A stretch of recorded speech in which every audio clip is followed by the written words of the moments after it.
Estas férias leve o Observador no bolso.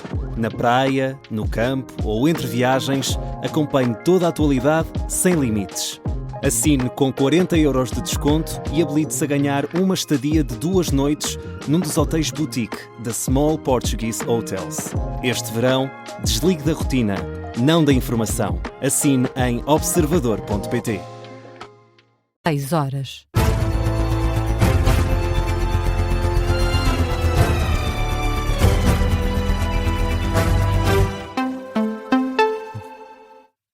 As notícias com Miguel Gato. O PS está disposto a segurar o Governo no próximo Orçamento do Estado e em eventuais moções que surjam para derrubar o Executivo de Luís Montenegro.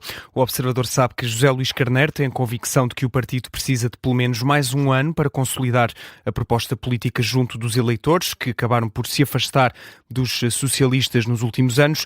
Por isso, o PS faz neste momento a avaliação de que é preciso ter cautela, não causar instabilidade no país, para não ficar com o ónus de criar crises políticas, como acabou por acontecer com o anterior secretário-geral socialista Pedro Nuno Santos.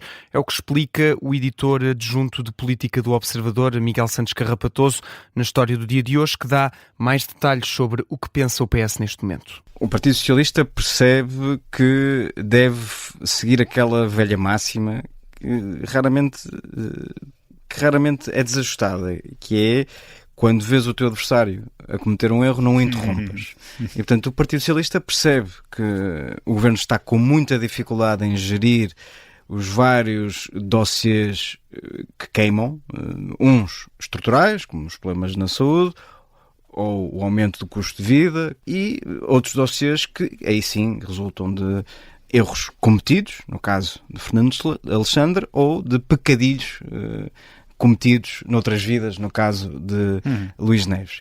E, portanto, o Partido Socialista sabe ou pressente que o Governo e que Luís Montenegro dificilmente terá uma terceira oportunidade para deixar uma primeira boa impressão. Miguel Santos Carrapatoso, que explica por isso também que o Partido Socialista está disposto a ir mais longe do que foi até agora com os governos de Luís Montenegro e pode vir mesmo a chumbar moções de censura ao Executivo na próxima legislatura. Mesmo que apareça uma moção de censura apresentada por um outro partido, mesmo que Luís Montenegro apresente uma moção de confiança, no primeiro caso, o Partido Socialista chumbará moções de censura. No caso de uma moção de confiança, o Partido Socialista está disponível e, eventualmente, para viabilizar essa moção de confiança, nem que seja pela abstenção. O editor adjunto de política do Observador, Miguel Santos Carrapatoso, na história do dia de hoje, apesar dos casos que têm surgido no Governo, com especial foco do Ministro da Administração Interna, o caminho preferido pelo Partido Socialista neste momento continua a ser o de desgaste prolongado no tempo do Executivo da AD e por isso o PS está disponível a manter Montenegro no poder, pelo menos até 2027, é o que sabe o Observador. Os serviços de segurança da Assembleia da República propuseram mais videovigilância no Parlamento, mas os partidos acabaram por discordar. Uma proposta feita por um grupo de trabalho com elementos da GNR e da PSP, responsáveis pela segurança na Assembleia da República. Ora, o Jornal Público conta hoje que este grupo de trabalho propôs há alguns meses que fosse feito um reforço de videovigilância no interior de 2 edifícios. Houve ainda uma outra proposta para serem colocadas câmaras junto aos elevadores de cada andar do edifício novo, mas também não foi aceito. De acordo com o Público, os partidos justificam a recusa destas medidas com argumentos de privacidade e liberdade de circulação na Assembleia da República. Explicam que não se querem sentir observados para que possam falar livremente com outros deputados, com jornalistas ou até com membros que acabem por visitar o Parlamento. Esta notícia surge depois de várias dúvidas que têm sido levantadas sobre a segurança no Parlamento, depois do alegado roubo de documentos no gabinete de André Ventura. Termina hoje o prazo para as candidaturas ao ensino superior, isto numa altura em que há já mais alunos inscritos do que em toda a primeira fase do ano passado. Na terça-feira, a Direção-Geral do Ensino Superior contabilizava perto de 55 mil candidatos, isto num universo de mais de 56 mil vagas disponibilizadas para setembro. No primeiro dia do concurso deste ano, apenas se candidataram ao ensino superior cerca de 300 alunos, número muito abaixo dos 10 mil que o tinham feito no primeiro dia do concurso do ano passado. Entretanto, os números regularizaram, apesar dos problemas na correção dos exames nacionais do ensino secundário. As notas dessas provas do secundário vão ser afixadas amanhã. Foi inaugurada há 60 anos a Ponte 25 de Abril. O aniversário foi assinalado esta madrugada com um espetáculo com cerca de 500 drones sobre o Rio Tejo. Um espetáculo que foi acompanhado pela jornalista do Observador, Marta Caramelo Nobre.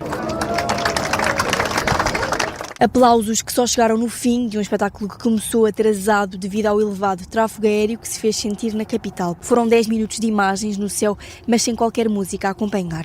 O Ministro das Infraestruturas, Miguel Pinto Luz, reconheceu a falha. Faltou música, deixe-me dizer, mas que de alguma forma simboliza esta história, desde do desenho ao sonho, até à concretização e depois com os vários estágios de transformação. Contratempos à parte, a noite recordou os 60 anos de uma obra que em 1966 revolucionou Lisboa e que hoje serve mais de 300 mil pessoas todos os dias.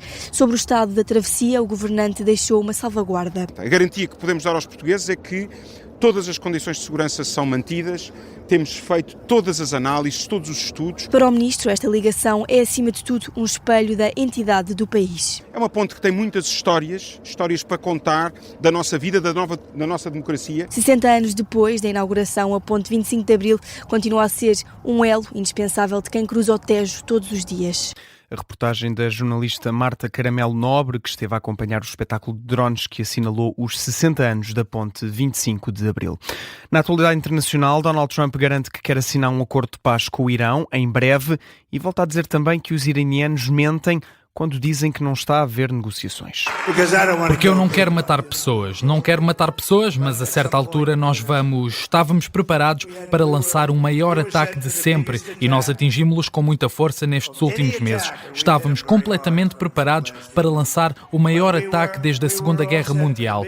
Depois ligaram-me e disseram, por favor, não o façam, vamos conversar. E depois vieram dizer, nós nunca dissemos isso. Declarações do Presidente dos Estados Unidos na última noite, durante um comício no Nevada. O Vice-Presidente J.D. Vance também afirmou esta noite que as negociações de um acordo com o Irão vão ser complicadas, apesar de também mostrar essa disponibilidade para chegar a um acordo com o país. Isto numa altura em que o Irão diz ter chegado a um acordo com Oman sobre uma nova rota marítima no Estreito de Hormuz. O anúncio foi feito ontem pelo porta-voz do Ministério dos Negócios Estrangeiros iraniano. A imprensa israelita avança que o acordo poderá ser assinado nas próximas horas, mas Rita Lourenço, há ainda algumas condições a definir para a abertura do estreito. Temos, neste momento, um acordo fechado ainda por assinar e um estreito por abrir. Segundo a informação avançada pelo Canal 12 israelita, este acordo implicaria a abertura do Estreito de Hormuz dentro de 60 dias, mas para tal acontecer tem de entrar em vigor um cessar-fogo entre os Estados Unidos e o Irão. O canal revela também que durante os 60 dias não haverá o pagamento de nenhum tipo de portagens e que tanto Irão como Oman comprometem-se a limpar as minas que ainda permanecem no Estreito. A concretizar este acordo dará a Teherão o controle sobre os navios que entram no Golfo através do Estreito de Hormuz. E apesar de os Estados Unidos não estarem envolvidos nestas negociações, a imprensa internacional garante que estão a ser informados do acordo. As autoridades norte-americanas insistem constantemente que nunca aceitariam um acordo que desse ao Irão o total controle do acesso à rota comercial mais importante do mundo para o abastecimento energético. E por esse motivo, este acordo entre Irão e Oman pode ainda vir a ser contestado por Washington, que até ao momento não se pronunciou. Tudo isto surge num momento em que Donald Trump admite a possibilidade de um acordo com o Irão ainda nos próximos dias. A jornalista Rita Lourenço a explicar as implicações do acordo entre Irão e Oman para a travessia no Estreito de Hormuz. Ainda está por assinar. O Irão avisa que a reabertura do Estreito pode não ser imediato, apesar deste acordo. No desporto, o Benfica tenta hoje dar um passo para marcar presença na fase de grupos da Liga Europa. Vai jogar contra os escoceses do Hearts na terceira pré-eliminatória de acesso à competição e hoje é a primeira mão. O treinador Marco Silva espera contar com o fator casa para uma vitória benfiquista esta noite. Numa decisão a 2 jogos, acaba por ser diferente nesse aspecto. O fator casa no momento decisivo, que é sempre a segunda mão, não o teremos, mas acreditar que o impacto do fator casa, seja ele no primeiro jogo, também estará bem presente. É esse o nosso objetivo, jogar também com isso.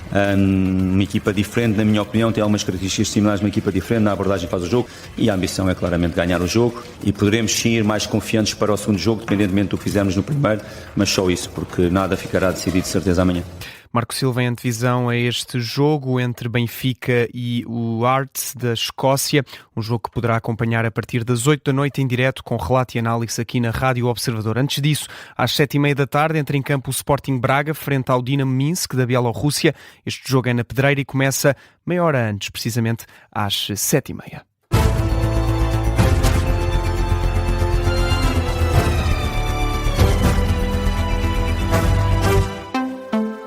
Este programa tem o apoio de BetClick.